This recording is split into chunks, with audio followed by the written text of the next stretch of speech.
please. We're going to have to cope in this in this room. The usual start. Good morning. I'm Councillor Philip Owen, the chairman of the committee, and I would like to welcome you all to this meeting of the Governance and Ethics Committee, the last of this administration. It's being broadcast live and recorded. I don't know whether it's for posterity, but certainly for publication. It's not particularly easy, I noticed the other day, chairing a meeting sat around this table, because all the councillors are sitting this side and I can't see you very easily if you want to speak, so please indicate clearly. You could even stand on your chair to draw attention. That would be very foolish, yes. And I would tell you to sit down. Right, if we can move on then, can I accept the minutes of the last meeting as a true record? All those in favour? Thank you, that's carried. Now, apologies for absence. I've got apologies from Councillor Michael Payne, and he is substituted yet again by Councillor Creamer. Councillor Roger, and then it's for other reasons. I don't know what the other reasons are, but he is not here. Councillor Roger Upton, he would prefer to be at a cabinet meeting, I think, at Rushcliffe rather than here. And the substitute yet again is Councillor Richard Butler. You are most welcome. And surprise, surprise, we've got apologies from Councillor Samantha Deakin, Andy Meakin, and Helen Ann Smith, all for other reasons. And I don't think leafleting is really classified as another reason, but there are no substitutes, which again comes as a great surprise to us, doesn't it? There you are. Are you happy to accept those? Well, if not, I think we've got to, because they're not here. Right. Next item, item 3, declarations of interest. Are there any declarations? Nope. Nope. Right. Item 4 is the update on the local government and social care ombudsman's decisions December to January, and we have a couple where the Ombudsman has found fault. Any officer want to comment on this? Richard, you're going to kick off? I can talk. Thank you, Chair. I know you can. I can talk about the case. Karen is here from Children's to talk more specifically about the case itself.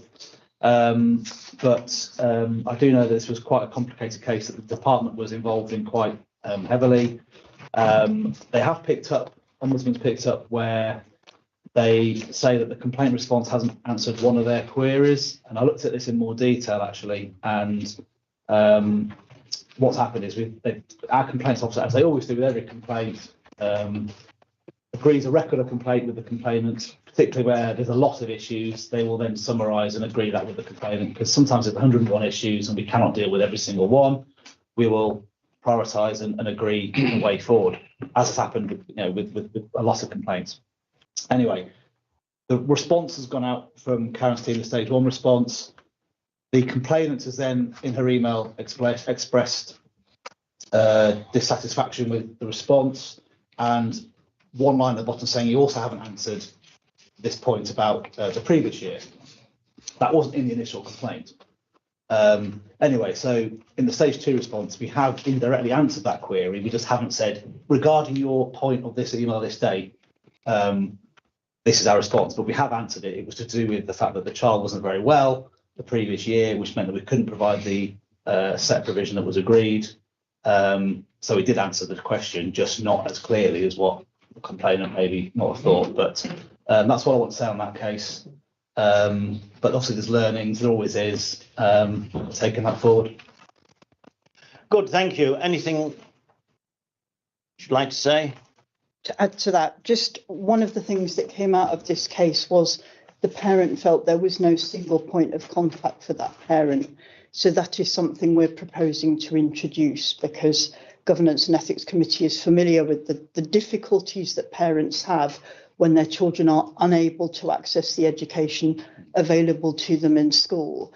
And the complex journey that families sometimes then follow, with which is the right SEND support team to support them, what is the school doing about it, which local authority teams are involved. That's complicated, and we actually feel that a single point of contact for parents for advice on this topic will help, rather than them being confused about where to go. We're also aware that this is complicated for the teams involved, so we're going to use this one as a case study and go through the different teams' involvements and how that connected, so that, again, the local authority can make things as simple for families in the future as possible. Okay, thank you. Anything from members? No. So yeah, just to welcome the 1 point, it's always more helpful for the individual if there is just one person that can steer them through. And just in general, do we know there's any cases at the moment that may or may not be falling foul of the present policy, if you like? Have we looked into it? We constantly review which children are out there who haven't accessed school for 15 days or more. It's regular information that we bring in and then seek to ensure that they are actually accessing some kind of learning. So hopefully no, Councillor Creamer, but hand on heart, we don't know. It's a constant trying to track and make sure we're on top of the children who aren't accessing learning. Thank you. If there's nothing else on that first and second case, any comments from officers? Nothing to add. No. We're criticised for failing to put in place the necessary transport. Was there no way the parent could transport the child to the educational establishment? We always explore that first, whether the parent can transport or whether the child is capable and able to access public transport, or whether they qualify for normal local authority transport support. And so, from what you say, presumably the answer is no, they couldn't have. No. I know when I was the relevant chairman of the committee dealing with this, we started or developed a scheme whereby we were looking to make young people as independent as they could to get and use public transport as part of their developmental process. Is this not something that could have been done in this case, or was it too severe a case? I think it was too severe a case, but that's always a test that would be part of. Would it be positive for this child to use public transport? Yeah, because that learning needs to be in place as part of the development. Any comments from members, or are you happy just to... Well, just if I may, sorry, yes, Chairman. So, paragraph 52, the Ombudsman would state there was no fault in how the council arranged school transport for Z. I think the finding of fault in this is a rather technical finding of fault rather than a real finding of fault. Well, we get here. You're right. I think we're getting more and more of those. It's almost as though the Ombudsman's trying to justify their existence a bit, and I'm getting a little fed up with it. Yes, I sometimes think the Ombudsman's a little bit like my wife when she takes my checkbook and goes out shopping. It's my bank account, she signs the checks. We won't go there. Perhaps we can scrub that from the recording. Courageous. We've got a recommendation to note the findings. Are you happy to note the findings? Yeah. Thank you. The next item is the Auditor's annual report, and we have the Auditor here. Is there anything you want to add to your Auditor's report, or draw specific attention, members' attention? Members. I'd say the 23-24 report it's actually been trailed for previous committees. Yeah. So and we issued it in January, so it's a formality of it arriving today. And then we're just moving straight into 24-25 to get things cracking. I suppose contextually, I'd say you're one of the few councils that had a clean, fully signed off set of accounts and value for money 23-24. A list of organisations that didn't meet the backstop was published yesterday. That's available on the website. In terms of the council's underlying arrangements for financial sustainability, governance and improving economy efficiency and effectiveness, Notwithstanding, of course, it's a challenging environment, we believe the council's arrangements are adequate. We have noticed some improvement opportunities around governance, particularly just to consider and further improve. And aside from that, up to 24-25, we should get cracking in the summer. On track, on plan. All looking okay. Good. Want to say something? Yes. If I may, Chair, yeah, picking up what Mark has said then in terms of the number of audits, because the data came out yesterday. So that's local authority accounts that have had their audit opinion for last year. There was only 77 out of 459, of which we were one of those 77. So 16.8% that we are in. So it just goes to show the issues that are out there still in terms of completing audits. There are a number of recommendations, as Mark says, which was addressed in the report. So we will pick up as far as next year's audit. And we've got a comment there around, particularly around the separate audit committee. And I think that probably is something that maybe the new administration might want to maybe just check themselves. But at the moment, I think quite rightly, the extended governance and ethics committee picks up all of the aspects, including audit, risk and complaints, which I think gives a wider view for the governance and ethics committee in addressing items that come for audit rather than a separate audit committee. Councillor Barnfather. Yeah, thank you, Chair. This being the last meeting of this committee, of this administration, I think it's only right that we actually acknowledge publicly the work of the Section 151 officer, Nigel, and the wider finance team, because yet again, year after year after year, we are one of the few authorities throughout the country that actually get our accounts in on time. I thank our auditors, fully audited, and meeting all the legal requirements. We read in the national media about how the audit infrastructure is supposedly failing across the country. It doesn't fail us, and we don't fail the system and the requirements. We meet them on every occasion. But that's, as I say, down to the finance team, down to the officers responsible. I thank them. Thank you for those comments. Yeah. Councillor I was going to say much the same with the opening remarks. So I totally agree with Councillor Barnfather. Thank the auditors for being efficient as well. So no problem with that. And just a general question on the setting up an audit committee, which is page 34, item B. Does it, just a general question, does it to create any specific problems or issues not having an audit committee? You know, this is a question to the auditor. As quite rightly said, it's probably something for the next administration. I think it is really. But does it actually create any difficulties as present, or? So our conclusion is the arrangements are currently adequate. So that means it doesn't create any particular problem. An audit committee itself helps channel and be more focused around assurance. Yeah.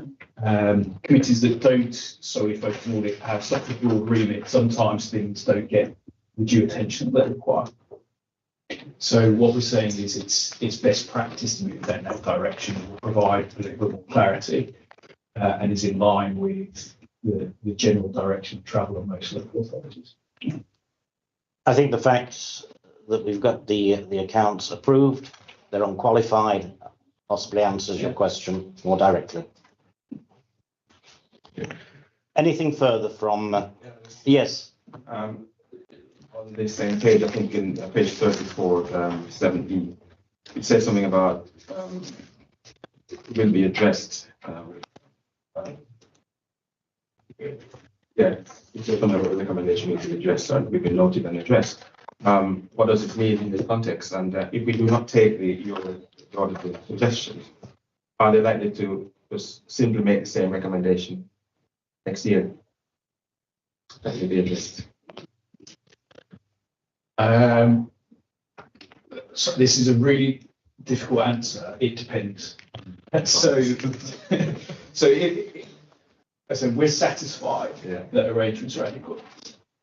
And I've classed these as improvement opportunities. If they're not taken, it doesn't affect the underlying governance of the organisation. So we may not raise it again. Sometimes it helps to have an external audit give it a little shove if it doesn't. So it's not an express concern. We have no concern if it wasn't implemented. But I never promised never to say it like this. It's something that we've been asked as an organisation to consider. I think we've briefly touched on it this morning. The new committee may well want to look at it in more detail and come to a conclusion. And it may be, yes, it's a good idea, or no, we don't think it's a good idea. It will have been considered, and that's all we are being asked to do as an organisation. Yeah, Councillor Butler. Thank you, Mr. Chairman. Really just adding to the comments of Councillor Creamer and Councillor Barnfather, the whole issue of audit can be very, very dry to a lot of people, and both in the council and externally as well. But I have to say again, well done to everyone involved, and especially when you read paragraph 9 and 10 on page 34, which just shows you can read it for yourselves. It just shows the information that the council is doing a good job. And in an age when we hear so many stories, don't we, of other authorities who are perhaps have challenges and struggles, then it's so refreshing to see this, and reflects the excellent work that is done. And that doesn't mean that the council or anyone is going to be complacent. It certainly isn't. But no, it's in these days of challenging times for local authorities. I think that needs to be welcomed. So thank you very much for that, Councillor Butler. If there are no further questions or comments, can we note the report? Thank you very much. Item number 6 is the, on page 83, is the internal audit charter refresh. And we have a recommendation there to approve the revised internal audit charter. Second. I'll move it first. And you've seconded it. Thank you. Yeah. Is there anything you want to add to this report? Anything you want to draw members' attention? Just to draw members' attention to the requirements, the standards have changed. The first 4 sections in this document have been changed to significantly reflect the new auditing standards, which is the main thrust, is the commitment, the mandate, the role of audit. The subsequent chapter parts of that report haven't fundamentally changed. So, i.e., what you'll see as your audit will fundamentally be the same, and we are working to those slightly revised standards with all of the clients, but actually the section of what you get as an audit will be pretty much the same, because we were completely compliant with the previous SIPAS requirements. So we are actually near enough working towards full compliance for it going forward as well. And that's part of our quality improvement that you will see in my report in June on the annual report from the head of internal audit, that we are still compliant with those standards and have an action plan to address any fundamental training requirements going forward as you expect. So all of the must-dos have been done, all of the ongoing scenarios of training and development will continue forever. Thank you very much. Any comments or questions from members? No, in which case can we put the recommendation to the vote? All those in favour? That's unanimous. Thank you very much. The next item is item 7. Internal audit term 2, the progress for term 2 and the term 1 plan. Okay, you've got that set out on page 97. And you have a recommendation to note. So anything you wish to add to this report? I'd just like to draw members' attention to Appendix 1 and Appendix. We have achieved, and it's really good that Andrew and the team involved have achieved the targets and the aims and the objectives for that year, and we've got green ticks in all those relevant boxes. I take great comfort from that. Again, that will form part of my aim. So thanks to Andrew and the team. But also it's thanks to this committee's commitment, because I'll also draw your attention to Manhattan chart on para 23. But being head of audit, it's nice to see that we've actually got a linear number of days now for a year. We've had this stability, so that has actually driven out those resources. Prior to that, you can see the fluctuations we had in resources, so it's good, and it reflects. So the actual levelling off and commitment to those resources. So I just really want to thank Andrew and the team for that. And actually, I think that's the fundamental thing I'd like to draw from this report, along with key thing as ever, Appendix 2 with all the actions and the plan of the activity, all been agreed and discussed with CLP, and we're really happy with the content proposing to do. Good. Thank you. Yes, Councillor Bonhart. Yeah, thank you, Chairman. It's my morning for thanking people, but I think our internal auditors are a bit sort of unsung heroes, aren't they? The only time we notice them is if they find something wrong, rather than the fact that they give us a tick in the box on this occasion because things are right. But you know, we've seen in other authorities where audit systems have perhaps failed, and it's cost other authorities considerable amounts of money and reputational damage. So the fact that beavering away in the background, our internal audit team keep us on track and provide that reassurance to Nigel and the finance team that things are as good as we think they are. So, you know, my thanks for what you do, guys. Thank you. I'll pass that on to the team. Yes, please do. Any other comments or questions from members? Happy to approve, to note the report. Thank you very much. The next item is item number 8, set out on starting on page 111, and this is the Councillor Induction and Development Programme. We've got recommendations to approve it, which I move. And this is a programme of development and induction for elected members, those that are elected on the 1st of May. Some may be, some may not. Here, Councillor Barnfather has been instrumental in drawing this up, so any criticisms you can level at in his direction, not mine. Any plaudits will come to me as committee chairman. Okay. You do that. You do that. Councillor Barnfather would like to. Well, very briefly, it's very kind of you to award the credit to me, Chairman, but it was cross-party. I know it was. It was obviously Dom, from an office perspective, led this. It was a cross-party working group of all the 3 major groups on this council. And all we have sought to achieve is to equip both new and returning members with the right information to be able to properly represent their constituents, whether it be a committee, whether it be a full council, whether it be in terms of their engagement with national media, local media, social media. Some of this is mandatory, or we suggest it's mandatory. Some of it will be totally voluntary. But for those of, you know, I look back 20 years ago or so when I first became a councillor and I knew nothing. And some people will say, as I exit the stage on the 30th of April, I still know very little. We're just trying to make sure that members are equipped with what we think will help them to do their job. That's the bottom line. And not everybody will agree with some of the things that we have said are mandatory or strongly recommended. But, you know, things like the Pension Fund Committee, if you think is some £6.5 billion of our members' funds, it's only right and proper that the people who are making decisions around £6.5 billion worth of investment have had some requisite training, unlike some government ministers, for instance. You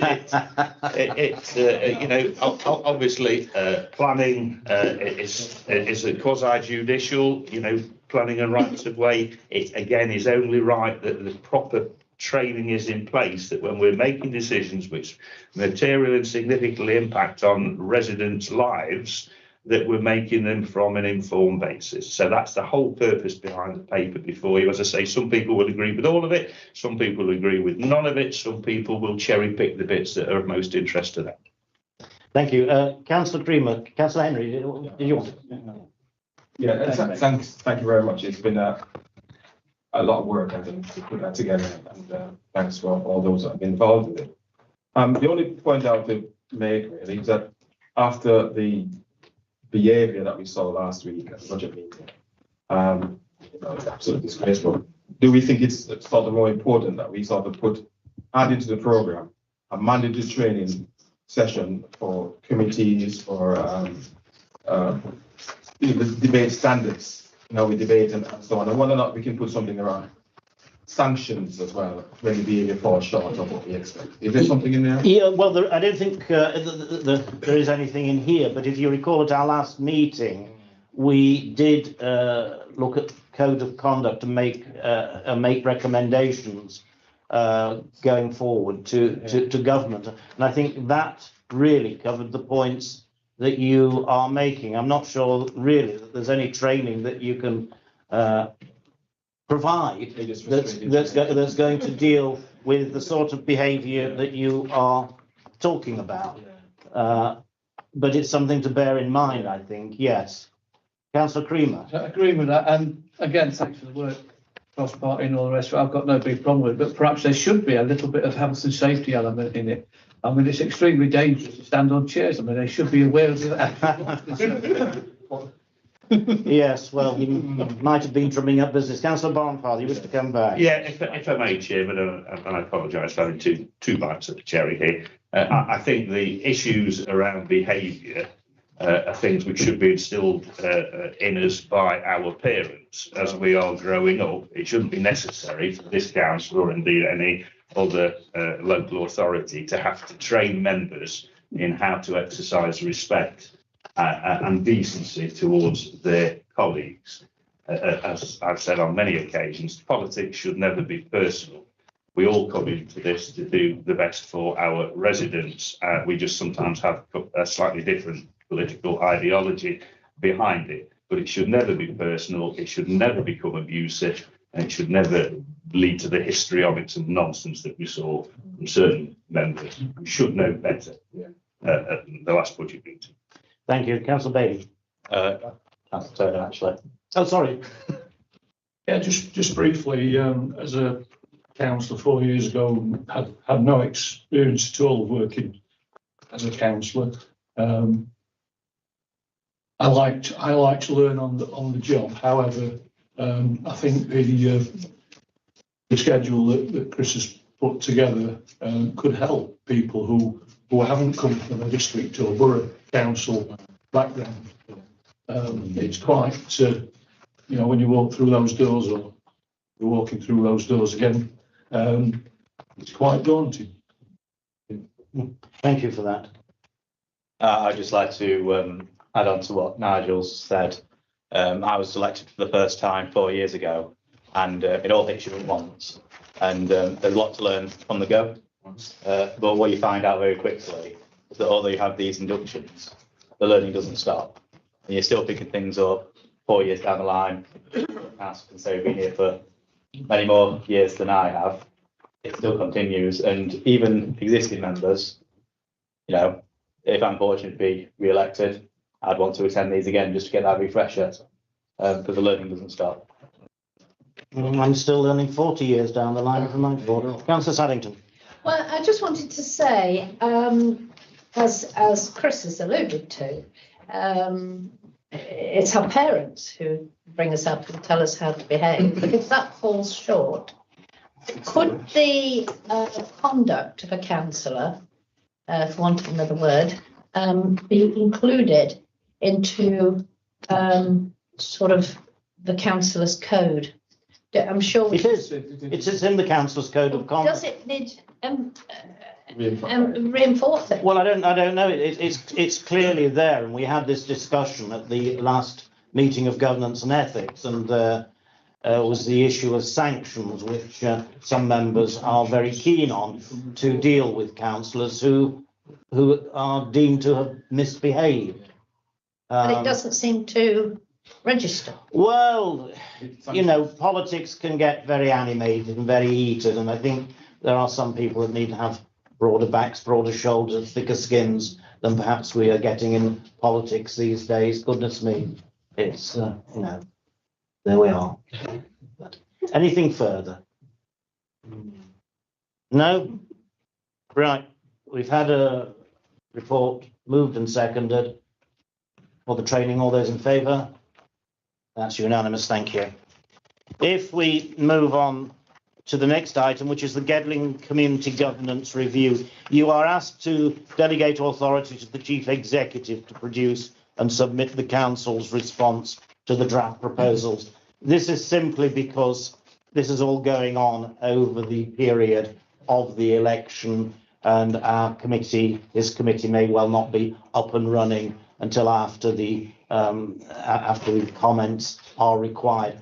We normally don't make any specific comment. Our only interest relates to if there are going to be difficulties created from these reviews to the county divisional boundaries, and these would be the only comments that would be made to any community governance review. The last thing we want to do is to get involved in parish council boundary reviews. It's poisonous.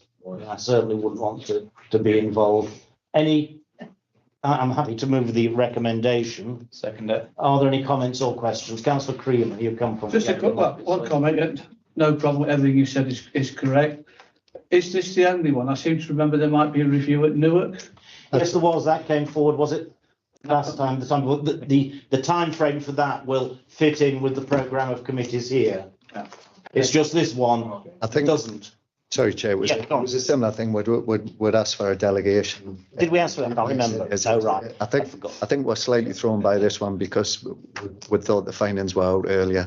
They've only just come out. Right. They are available if people want to have a look at it, and it's largely the response seems to be to go ahead with the proposed new parish there. So Okay. Yeah. it seems a very localised area, but we'll be in touch. Okay, it's been moved and seconded. Then all in favour? Thank you very much. The last item on the agenda is the work programme. Well, this is for the new committee. There will be things that need to come to that new committee, so those are set out on page 137. And if I'm happy to move the work programme as such. Second. Are you happy with that? All those in favour? Thank you very much. Well, that concludes the last meeting of this committee for this administration. I want to thank all of you for your contributions over the past 4 years. I don't think there's been much by way of disagreement, which is not the sort of thing I like, because I like a bit of growing. That's probably why I've been put here. But no, genuinely, I do thank you for your contributions and your support and help. And in particular, although my it has been stolen from me, my thunder's been stolen. And I did do this privately at the pre-agenda meeting. I want to put on record my thanks, in particular, to the officers who have supported me and my various vice chairmen. I've gone through more vice chairmen than most of you have had hot dinners. It must be something about me. But we've had huge, tremendous support, and I want to put on record my thanks to all officers who have loyally supported this committee over my tenure as chairman. And I look forward to seeing some of you on May the 2nd, though not necessarily all of you. Thank you very much for your attendance, and I declare the meeting closed. Thank you.